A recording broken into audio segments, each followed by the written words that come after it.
अस्सलाम वालेकुम रहमतुल्लाहि वबरकातुहू। दोस्तों, जैसा कि आप जानते हैं कि हीरा ग्रुप ऑफ कंपनीज का मसला जब जब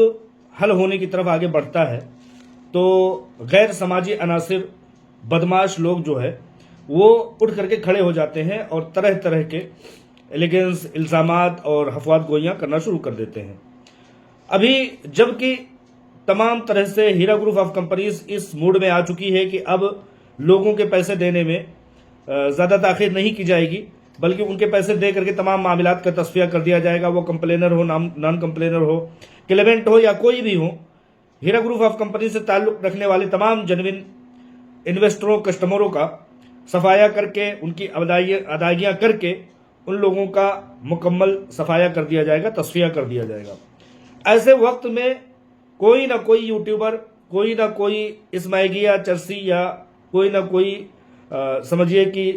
समाज में बुराइयां फैलाने वाला खड़ा होता है, और ये खड़ा किया जाता है किसी न किसी मकसद के तहत या किसी न किसी ताकत के तहत, जैसे लैंड ग्राइबर हैं, ज़मीन माफिया हैं, या तो पॉलिटिकल अनासिर हैं जो कि मामला हल होने की तरफ हीरा ग्रुप ऑफ कंपनीज के हक में कैसे भी करके कोई भी मसला हल होने की तरफ जैसे ही एक इशारा मिलता है, एक नया शोशा लेकर के खड़ा कर दिया जाता है किसी शख्स को, ताकि हीरा ग्रुप ऑफ कंपनीज का मामला जेरे इल्तवा में चला जाए, कहीं ना कहीं लंबा खींचने का। जैसे कि इससे पहले एक क्रिमिनल शहबाज अहमद खान रेपिस्ट, जिसका कि बहुत सारा क्लेमेंट है थानों में और तमाम तरह से एलिगेशन है और बहुत सारे कातिल और मुजरिम शबाहत की उसके ऊपर मिसालें हैं, उसने कहा था कि जैसे ही मसला हल होगा, एक कोर्ट में मामला खत्म होगा, एक थाने में मामला तस्फिया में जाएगा, फौरन के फौरन दूसरे मामले में उनको लटका दिया जाएगा, मामले को खींच दिया जाएगा। ये एमआईएम का शख्स शहबाज अहमद खान ये कहा करता था और उसके कौल आज भी रिकॉर्ड है, चैनलों पे आप लोग देख सकते हैं। ठीक उसी तरह से अभी जबकि जनवरी महीने से अब कुल 10 दिन बाकी है जनवरी शुरू होने में, जब हीरा ग्रुप ऑफ कंपनीज के सरमायाकारों को एक पैसे मिलने की इम्कानात नजर आने लगी है, सीईओ आलमा डॉक्टर नौहरा शेख साहिबा ने लोगों के पैसों की अदायगी करने का एक जोहद मुसलसल जारी रखा हुआ है और यह कहा हुआ है कि 12 महीने के अंदर अंदर तमाम लोगों के किस्तों पर पैसे अदा कर दिए जाएंगे। कहीं ना कहीं से लैंड ग्राइबर, जमीन माफिया या पॉलिटिकल क्रिमिनल कोई ना कोई आकर के अपने लोगों को, यूट्यूबरों को खड़ा कर देता है और वो तमाम तरह से गैर माकूल बातें करनी शुरू कर देते हैं। अभी फिलहाल फरहान रशीद नाम का एक शख्स है जो कि बिगलोर में बैठ करके, कर्नाटका की सरजमीन बिगलोर पर बैठ करके Heera group of company CEO आलमा डॉक्टर नौहरा शेख साहिबा के खिलाफ हफवायत गोइयां कर रहा है और वो किसी न किसी तरह से वो ये कोशिश कर रहा है कि मामले को जेरे इल्तवा रखा जाए। वो ये इल्जाम लगाता है कि आलमा डॉक्टर नौहरा शेख साहिबा के पास 2 पासपोर्ट हैं, जिसकी हकीकत आज से बहुत पहले, महीनों पहले सुप्रीम कोर्ट ऑफ इंडिया में रख दिया गया था। लेकिन आज के वक्त में ये क्रिमिनल शख्स इसमैकिया जो है वो आकर के ये कहता है कि इनके पास 2 पासपोर्ट है, जबकि दोनों पासपोर्ट की हकीकत ये होती है दोस्तों, जो लोग बैरून ममालिक का सफर करते हैं या पासपोर्ट रखते हैं, उनके पासपोर्ट में पेजेस होते हैं, 25 पेज, 50 पेज या 100 पेजेस के वो पासपोर्ट होते हैं। जो ज्यादा सफर करता है इंटरनेशनल का, जैसे कि आप लोग जानते हैं कि आलमा डॉक्टर नौहरा शेख साहिबा सैकड़ों ममालिक में अपने बिजनेस को फैला चुकी थी, तो उनको कितने सफर करने पड़ते होंगे इंटरनेशनल के, और उस पर इमिग्रेशन के कार्रवाइयां होती हैं। हर एक सफर पर एक पेज जो है वो भर जाता है। तो जब एक पासपोर्ट भर जाता है इमिग्रेशन के मरहलों से गुजरते गुजरते, तो दूसरा पासपोर्ट पेजेस की फराहमी के लिए अप्लाई किया जाता है। तो यही हुआ, डॉक्टर नौहरा शेख साहिबा का पहला पासपोर्ट 25, 50 या 100 पेज का जो भी था, वो जब भर जाता है तो वो अप्लाई करती हैं कि इसको जो है रिन्यू कर दिया जाए, मजीद और पेजेस इसमें ऐड कर दिए जाए। तो दूसरा पासपोर्ट उनका जारी होता है मजीद और पेजेस के लिए। जैसा कि मैंने बताया कि इमिग्रेशन के मरहले में हर एक सफर पर 2 पेज 3 पेज भर जाते हैं। तो ये वही हकीकत है, लेकिन इस चीज को लेकर के फरहान रशीद जैसा एक क्रिमिनल कर्नाटका की सरजमीन बिगलोर से खड़ा होकर के कहता है कि इस पर हम एफआईआर करेंगे, और वो एजेंसियों को ईमेल करता है। ईमेल ही नहीं करता है, बल्कि वो क्या करता है, हर एक ईमेल करके उसकी स्क्रीनशॉट डॉक्टर नौहरा शेख साहिबा के असिस्टेंट को भेजता है और भेज करके वो ये कहता है कि देखो अब हम क्या करते हैं। जब दुष्यंत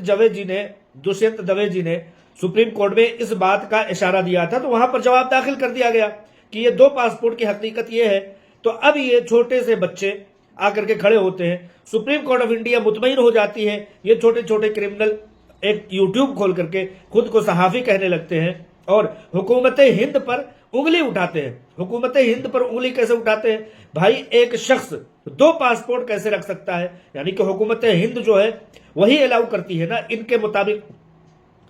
तो लिहाजा ये सिस्टम पर, सरकारों पर और हुकूमत हिंद पर, भारत सरकार पर यह इल्जाम लगाते हैं कि भारत सरकार इस तरह के काम कर सकती है, जबकि ये बहुत भोड़ी हरकत है फरहान रशीद जैसे यूट्यूबर्स,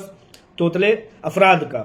दरअसल दोस्तों, आप जानते हैं कि हीरा ग्रुप ऑफ कंपनीज लिल्लाहियत के जज्बे से शर्मसार काम करने वाली एक कंपनी है, जिसको कि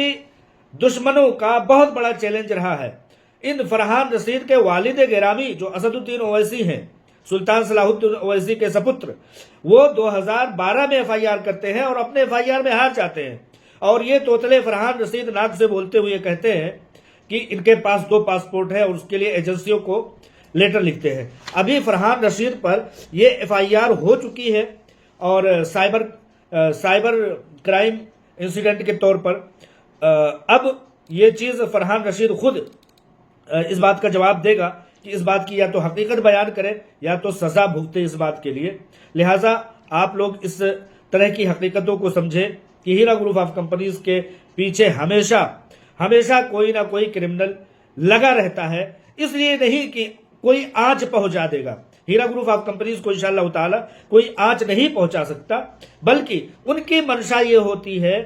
कि हीरा ग्रुप ऑफ कंपनीज से यकमुश्त हम ठगी कर लेंगे और उनको ब्लैकमेल कर लेंगे। आप देखते होंगे चांद नामी शख्स वो कितना ब्लैकमेल करता है, कितना बड़ा ब्लैकमेलर है। अपने बच्चों की और वाइफ की जमीन को अपने नाम से लिख लेता है। एक शख्स है जो कि मुंबई में बैठ करके वो हीरा ग्रुप ऑफ कंपनीज के खिलाफ मुस्तैद होता है, कुछ नहीं कर पाता है, जबकि वो अपने बच्चों के और लूले लगड़े बच्चों का जो है वो इलाज नहीं करा सकता। उस इलाज ना कराने की पादाश में उसकी बीवी उसको छोड़ के भाग जाती है। अभी चंद दिनों पहले जो है जेल से बाहर आने वाला स्मुगलर, कोकीन और नशा आवर चीजों का स्मगलिंग करने वाला 2 साल तक जेल में रह करके आता है और वो बड़े तरीके से वो है यूट्यूब पर बैठ करके हीरा ग्रुप ऑफ कंपनीज के खिलाफ अफवाह गोइयां कर रहा है। तो इस तरह के लोग जितने हैं उनका मामला तमाम तरह से बैकग्राउंड क्रिमिनल पेशा रहा है और जितने भी इस तरह से आ रहे हैं सबका क्रिमिनल पेशा रहा है। जैसे कि मैंने बताया, क्रिमिनल पेशा के लोगों का अभी 2 साल से जेल में रह करके आने वाला शख्स, अभी 1 साल जेल में रह करके आने वाला शख्स वो आकर के हीरा ग्रुप ऑफ कंपनीज को आईना दिखाता है। तो लिहाजा आवाम को बताने का मकसद ये है कि हीरा ग्रुप ऑफ कंपनीज, मैं हमेशा कहता हूं कि बुलंदी पर बैठने वाले शख्स को सबसे ज्यादा चैलेंजेस का सामना होता है। जिस तरह के कौल के मुताबिक कहा जाता है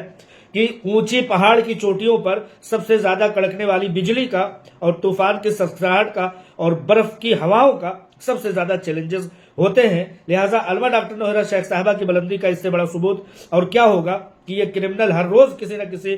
फॉल्स, किसी न किसी गैर कानूनी इल्जाम के तहत, झूठे इल्जाम के तहत आते हैं और हीरा ग्रुप ऑफ कंपनीज को ब्लैकमेल करने की कोशिश करते हैं। मैं उन सबको यही कहना चाहता हूं, उनकी औकात बताते हुए, कि रिश्ते में तुम्हारा बाप लगने वाला असदुद्दीन ओवैसी कुछ ना कर सका। 4 साल तक एफआईआर करके दर दर भटकता रहा। आज उसके